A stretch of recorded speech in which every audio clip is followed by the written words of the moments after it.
The first round of the Stanley Cup playoffs has come and gone. 4 games against the Nashville Predators proved a worthy palate cleanser, following a regular season that seemingly didn't want to end. Now the Colorado Avalanche have returned to the scene of their postseason failures. The A emblazoned on their chest might as well be a scarlet letter, the perfect symbol of the sins of their past they carry with them into the second round against the St. Louis Blues. Have the growing pains and hard lessons learned properly prepared them for this moment? Are they destined to forever disappoint, making their scarlet A stand for again? Or will they shed their scars on the road to greatness?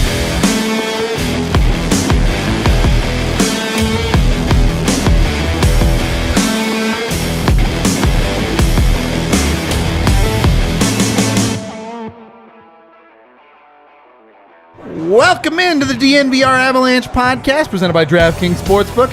We got our man Jack here all the way from effing New Zealand. Fucking A, Howie. This is amazing. I mean, Jack, he's so stoked. What do you have to say to the people back home? Suck it. Get over. Let's go! Let's go! Spend some money, have some fun, get over here. Holy shit, it's such a good time. Amen. It's the ultimate flex. He's out here. He's out. He gets to flex on everybody. Well, your flight to California was like 15 hours? 12 and a half. Only 12 and a half. All right, well, fun. So, what did you do in those 12 and a half hours? I watched like 3 different movies. Got Which yelled ones? at. Casablanca. And I can't actually remember the other 2. But Memorable. Sounds about right. got fucked up on rum. So the same thing you did at the DNVR bar. Yeah. Yeah, Saturday was a blur. I don't remember shit. Same thing that's happening right now. What's your excuse, chat? Yeah. Jack made it out here from New All Zealand. these people that are like, oh, I wish I lived in Denver. Yeah. Our man's here, figured it out. And you're here for what, like a month? Yeah, I fly to Vancouver on July 1st. Unreal. Just having a good time. Unreal. Unbelievable. Be like Jack, all right? Get out here. Come down to the DNVR bar. Come have a great time with us. Drink some beers. If you're from that far away, we'll have you on the show. That's right. If you come from that far away, we'll just drag you up here and be like, just come flex on all your friends, who will be very mad about this. literally like shaking, but yeah. Thank you for the dollar, Spence. Much appreciated. Oh, brilliant. All right, let's awkwardly transition into doing a pregame show. Now we actually talk about hockey. All right. Avs Blues Game 4 in St. Louis. Obviously no Sam Girard for the Avs. Obviously no Jordan Binnington for those Blues. Let's start here. If you're a racist piece of shit, get the fuck out of hockey. I think it's a good place to start. Damn straight. Yeah. This Kadri nonsense is unacceptable. Dude, it's insane. It's insane how it's gone from like, we'll call it open interpretation to the Kadri, Binnington, Rosen, like, run-in. Yep. Open interpretation. Everybody's got an opinion on it. There isn't anybody out there that's definitively correct. The only people that are definitively incorrect are the ones that are making it racial with Kadri. The guy that's tweeting at the Avalanche saying, "Go home, terrorist," and I hope your plane blows up and all that shit on Instagram. No. Hell to the nah. I'm also admonishing the people who don't believe that it has become racial because they didn't personally see it firsthand. He's just saying that. Right. The information that's a fun is out thing to there. say. You could corroborate this if you were genuinely interested in if this is happening to Kadri or not. The information is available, it's out there, and it genuinely is happening. Denying that it's happening altogether is just as much a part of the problem. I like that you very politely admonished them. And, I'll leave it there. Look, sending death threats to anyone at any time is not okay. Yeah, we're woke. No.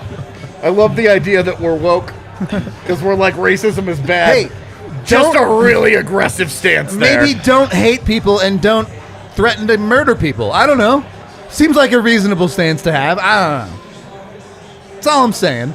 And furthermore, I don't care what you thought about the play. Yeah. When you are an NHL coach, you are an NHL player, you are in a position of power. People listen to you, and you have the opportunity to... Thank you. You get the opportunity to say, hey, racism is bad. You should probably take it. Well, especially when your organization has said nothing about it. Yep.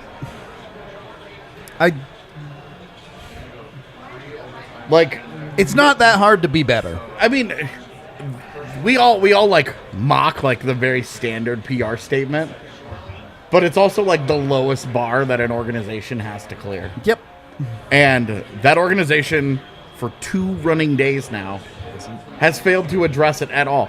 The most aggressive thing that anybody from that organization has said is that David Perron said it's unfortunate. Way to go out on a limb, guy. Tough. I didn't like. It's tough look. How does this translate into the game tonight?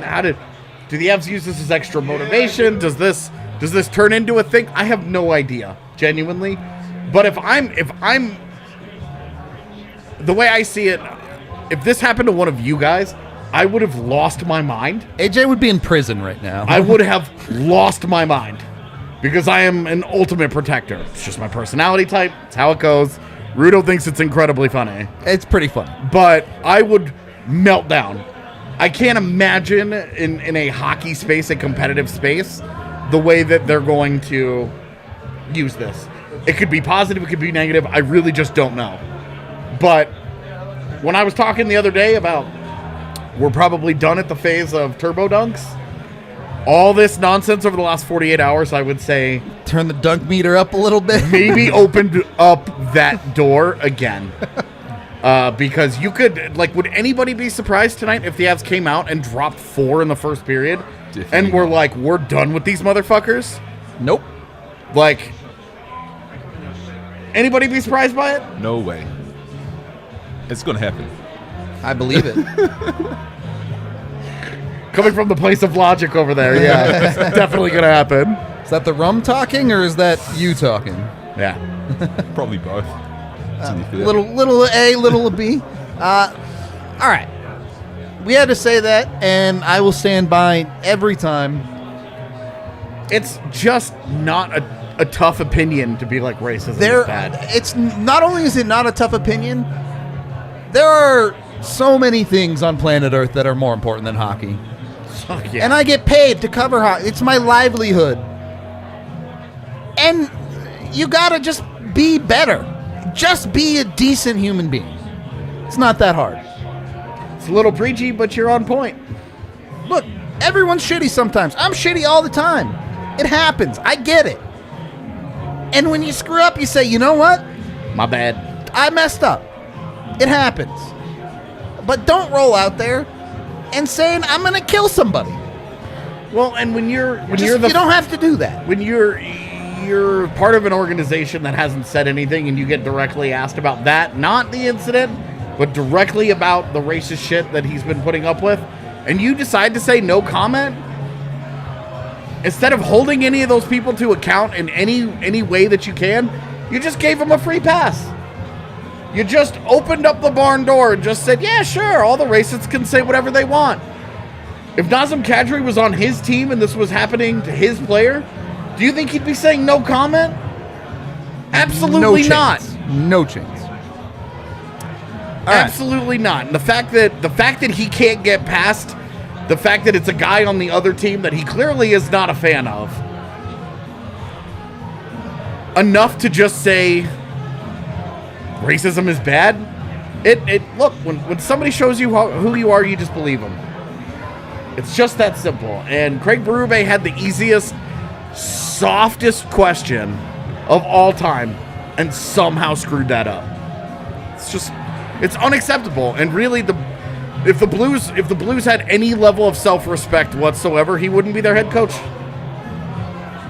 After that presser, if I was the owner, I would be like, absolutely not with this human being. No chance in hell. And he would not be on my bench anymore.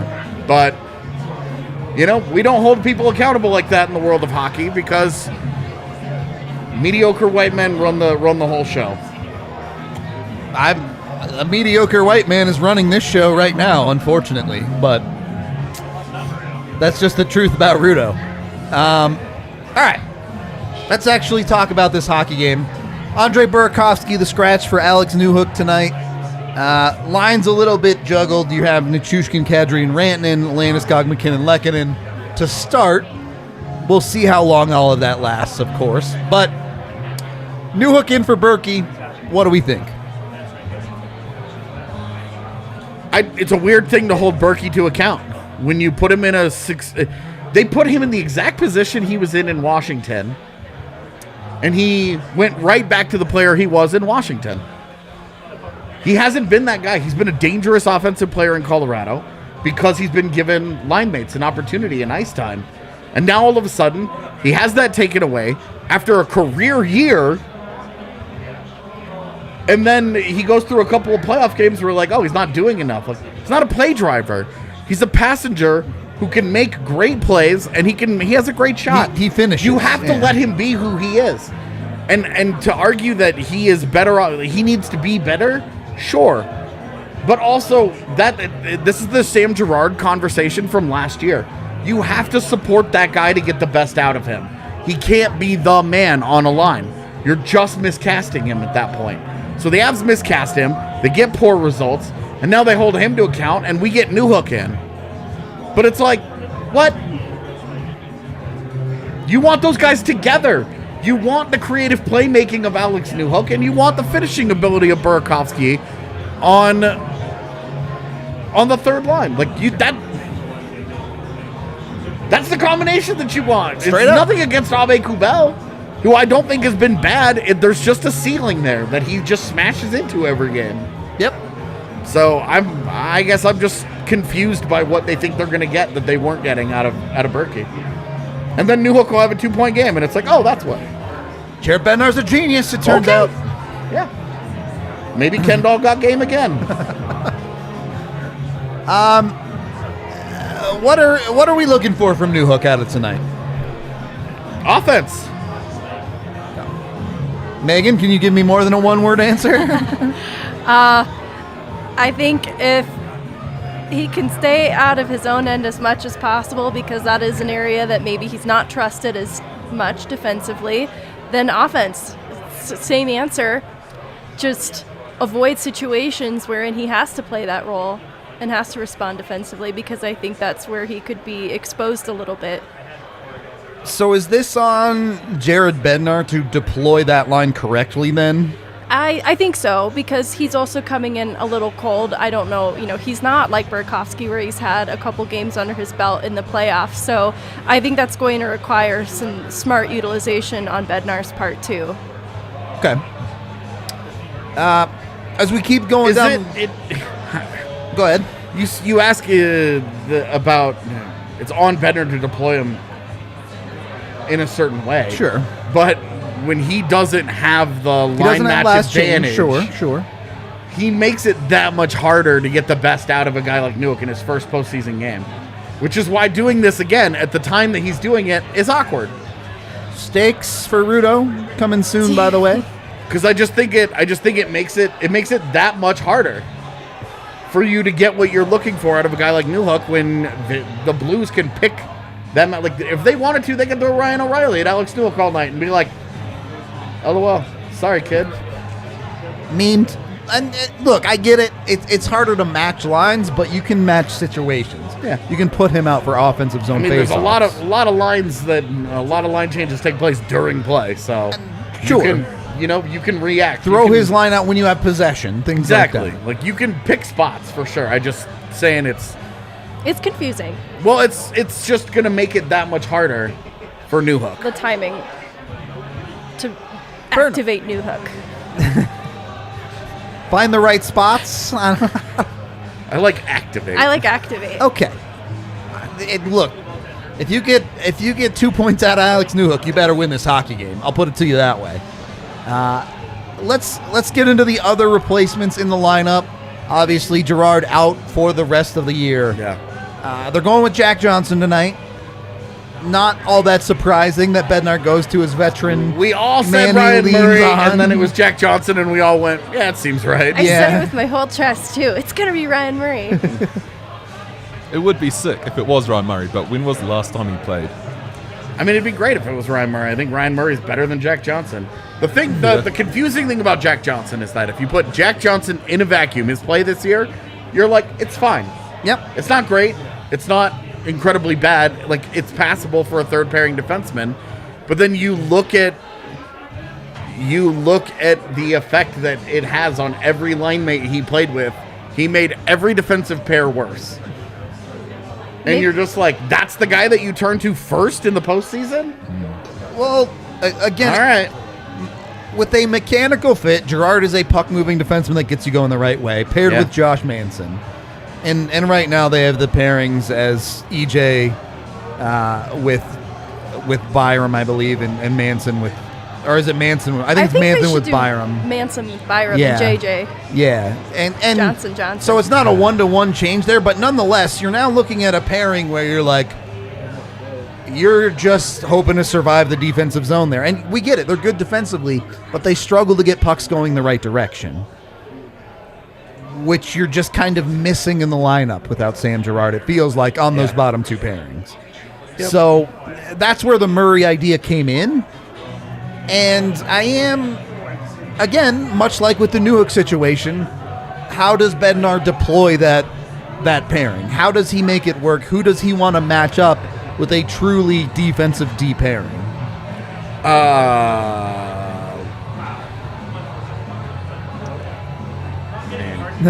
Here we go. If you're a really big boat and you're trying to stop, you launch the anchor, right? And you let it stop you. So that's the fear, right? Is that becomes an anchor, and that if you deploy them against anything other than the fourth line of St. Louis, you're risking them working you. And it Gonna sucks wedge because, yourself like, into the Suez Canal here? Aaron or Johnson's what? been great. He has. But how much of that is just a great pairing that maximizes what he does well? It's hard to think you're going to get the best out of him with the Johnson and Johnson. When you haven't pairing. seen it Yeah. all year, we saw that pairing where it was like, oh, if the Johnsons give you a performance together, when they play together, if they give you a performance that is fine, you feel great. It's a victory. But if they sink you, you're like, well, third pairings, am I right? Maybe it's to recreate the circumstances of opening night for Jack Johnson because he hasn't played in so long. If Jack Johnson opens the scoring of this game on a breakaway where he goes to his backhand and goes bar down, everybody that's up here right now, I'm buying shots for. Look, you said it, not me. All right? Are you taking your pants off as well? No. What the fuck? Why would you ask that? No. But I will buy shots for everybody that's up here right now. There's like to talk to 15 people HR. here. I will buy shots for the people who are of age upstairs because we have the interns are here and we can't do that. We'll just do extra shots for the You're Hilarious. New adults. Zealand drinking age, so Can you bring New Zealand with you? Is that how that works? No. You did lead us into our next topic. The one real proper weak point I think you have in this series from Colorado is the first period. Yeah. They haven't played well in all three games in period one. Certainly, at least the first, it's been their the first worst 10 minutes period. at least have been pretty rough every single game. They've given up the first goal in every game. Their first periods have been their worst periods. And, like, look, if you have to have a bad period, you always want it to be the first. You don't want it to be the third. True. The second, depending on how it goes, could be good or bad. But you want to get better as you play, but you also want to stop staking the other team to a lead. You're just making life harder on yourself. Yeah, It's not that complicated. So, and this is an impossible question to answer. I understand that. How do you get them up? How do you get them going from puck drop? I mean, if the last 24, 48 hours of garbage doesn't do Don't it, juice you a little bit? I mean, that should be you're 2-1. You're in front of a bunch of fans who have acted out of pocket for the last 48 hours. You've got a backup goaltender who hasn't played well since his first appearance in the postseason. You've got an organization on the ropes right now. This should be the best first period we see from the Avs this series. This should be they smell blood and they're after it. I like. I want to see. This is the situation, right? Like, you want to see a team with a killer instinct go out there with a 2-1 series lead and just make it really, really hard on them to come back, get out in front, build a lead, and make them chase you for the rest of the game, and then come back to Denver with a 3-1 lead and a chance to end this thing. That's what you want. That's what's on the table here. This should be their best first period. If it's not, it's a big disappointment. It really is. Not that a 0-0 first period would be unacceptable, but... Of course not. Right. I was just going to say, I'm sure St. Louis has motivation to come out and play some type of way in the first period, too. Yeah. So if it was 0-0 at the end of the first, I'd be satisfied with that because at least it's not something completely the other direction. But, yeah, everything else I'd agree with. There's a lot of storylines that could motivate the Avalanche for tonight. Newhook wanting to play his way back into the playoffs. The Avalanche upset about the last 48 hours. I could think of a few reasons. I think it's not just that. And look, yes, you want offense out of Newhook. You want your full lineup going, but we've said it multiple times already these playoffs. At the end of the day, big dogs got to eat. Oh, my God. Fucking for real. Go out there and be Nathan McKinnon. Is it related to the song choice at all? The Baja men are out here. Is it? Just good timing. Maybe subconsciously. I didn't quite pick up on that at the moment. The song is wildly offensive when you get into it. When you know the actual meaning of it, it's pretty brutal. I did not. I thought it was used in a Disney movie, Shrek. So the actual meaning No, we'll do this off air. I'm sorry. Okay. We're just going to assume the dogs they're talking about is Nate Dogg going off. That's what I thought. I'm all about that. That could be our round 3 hype video. Okay, there we go. We could be to this song. It'll just be a McKinnon montage from games 4 and 5, where he just goes berserk and scores all the goals. Look, McKinnon, Mikko, Makar, arguably all top 5 players at their positions in the regular season. Go out there and do your job. You want to be the best in the world? You want to win a Stanley Cup? Play like you're capable. I don't think it's that complicated. Chad is learning about the song tonight too. Yeah, so this is funny. Y'all are finding out. Jack, I want to thank you for coming on and coming out here. Thank you. You're an absolute madman for doing what you do. It's brilliant. I don't know how y'all follow. So actually, like in Australia and New Zealand, you guys get to watch games in like the afternoon, right? So it's not like Yeah. you're not getting up at 4 in the morning at least. Nah, I'll be listening to them at work, and then if I'm really lucky, I'll be like, boss, can I go home early and watch the game? He's like, yeah, sure. There you go. Sick. There you go. You got a good boss. That helps. He's Canadian, so it's like, Oh, count it. Count it. We're gonna switch out here because we have our betting man coming on the show. Yeah. Go make us some money here. So while they switch out, I get to talk about things. Yep. So that we can act like a not poorly shot podcast. Eagles game is starting. Oh yeah, what's the lineup? All right, Olsen is in. Bowers is out. Olsen's on the 4th line. Sakura's back in. He's healthy. That was a big concern. Lekkonen's playing on the top line tonight. I'm gonna fucking fight Greg Cronin. I don't know how much. I think Cronin has an idea of how he wants to deploy his lineup, and then he's given some feedback. Okay, but we want to give. No Oscar offense to Olsen a Ryan chance. Wagner, but the fact that guy's playing over any meaningful Avalanche prospect consistently frustrates me. I agree. He's 100%. He is such a great heart and soul guy, and I love that aspect of it. Yeah, I love Wagner. But it's just for me, it just frustrates because I'm just like, All right. Bowers had a great game. Sorry, back to Avs. No, you're good. Thank you for the 5, Chad. Love the Landy Mac Lecky line. Blais, I like that they're moving Miko around to try and get get something rolling. Yeah, because the thing with him and Mac hasn't worked now for a while. So I don't know. I would stick the three-headed monster together and be like, they have figure it out. and it hasn't. It hasn't gotten going. keep going. Do your So, bets reflect this? Now you're No. about to get like what should be like the Nazem Kadri revenge game of all revenge games. Yes. Put Miko Rantanen next to that guy and be like, all right, if Miko, you just don't want to shoot anymore, Kadri will shoot. exactly. Just go make sick passes to this guy who's just gonna He's bombard never seen an angle a he doesn't goal like. with pucks. Yeah. We're about to get like 12 shots on goal from Nazem Kadri.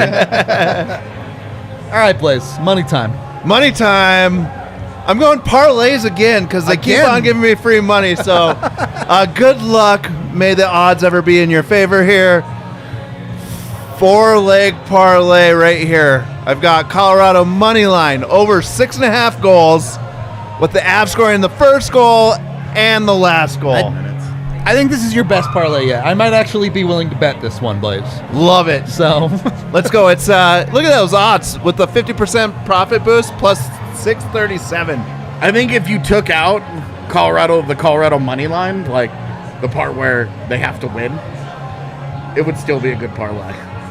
Like if you just went those three. score Yeah. first and last. Yeah, first and last. Okay. This is more like I'm hoping this is what happens, right? Like Sure. Yeah. I wish parlays are hard to win. That's why you get plus 637 on them. We're gonna have to hit up DraftKings and talk to them about defining how you can bet on a turbo dunk. What actually qualifies? Oh, the Avs winning by 4+. 4+. Should It's be a 4+. I mean, that wait, should be the look- that should be the Look, the Nuggets. the turbo boost whatever thing that they have should be the turbo dunk. Yeah. And it Pick could an happen. NHL Like, think team about to the win by Nuggets. 4+. Look what the Nuggets did. They got the Munder put in. Yeah, true. That was the whole fan base Yeah. attached itself to that. Well, we don't have a fan base?